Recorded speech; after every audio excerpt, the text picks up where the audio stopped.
At the end of this extraordinary year, I want to say something about the meaning of Christmas, because I've never known a Christmas like it, not in my lifetime, and I bet not in yours either. And in most years, it's a moment for togetherness and celebration in which the generations are jumbled together in the same household for days on end, pulling crackers, snogging under the mistletoe, you name it. And yet this year, that is the one type of Christmas we simply cannot afford to have. And it grieves me because I think everyone hoped and prayed, I certainly did, that things could be, if not normal, then as normal as possible for as many families as possible. And yet, we've had to confront the reality of the new strain of COVID, the speed with which it spreads, and I bet you agree that we had no choice but to take action.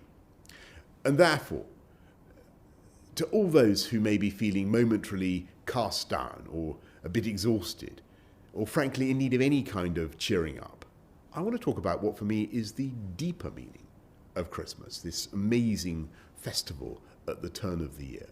Because it's not about presents or turkey or brandy butter, much though I like all of that kind of stuff. It's about hope.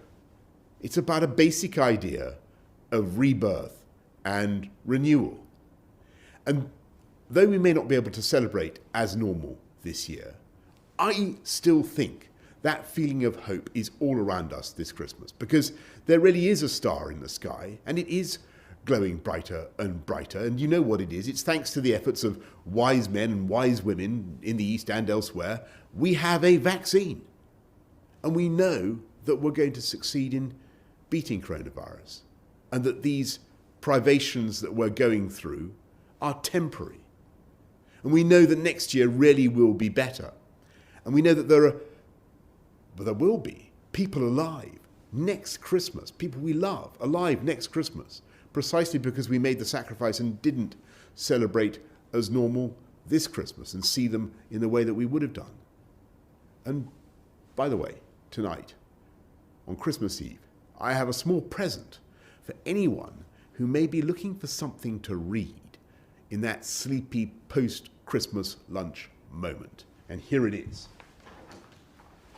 Tidings, glad tidings of great joy, because this is a deal to give certainty to business and travellers and all investors in our country from the 1st of January, a deal with our friends and partners in the EU. You remember the oven-ready deal by which we came out on January the 31st? That oven-ready deal was just the starter. This is the feast, full of fish, by the way. And I believe it will be the basis of a happy and successful and stable partnership with our friends in the EU for years to come. So that's it. That's the good news from Brussels. Now for the sprouts, and a happy Christmas to you all.